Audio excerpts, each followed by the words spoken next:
waaqol si qaba warri si jeesuu barbaade darbatee dhaba si dhiibanuun lammiidhamtu waaqol si qaba warri si jeesuu barbaade darbatee dhaba waan hedduun irraa golleera gaaddi si bannu ilma waaqaatii dhufeera barri injifannu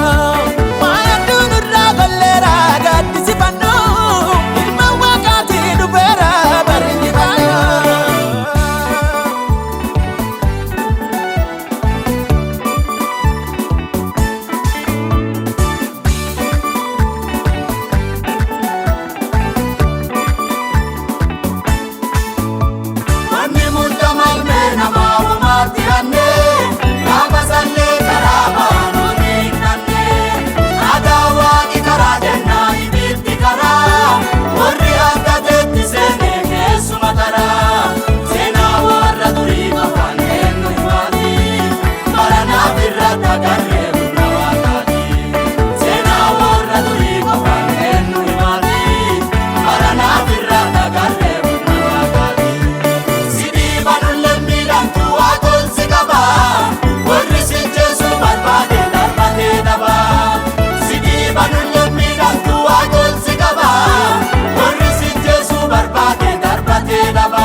waaqol si qaba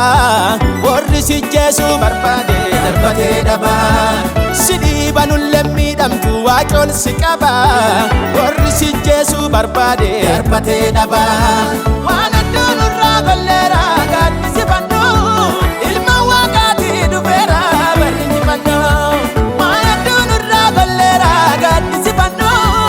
ilma waaqaatii dhufeera barri injifannu.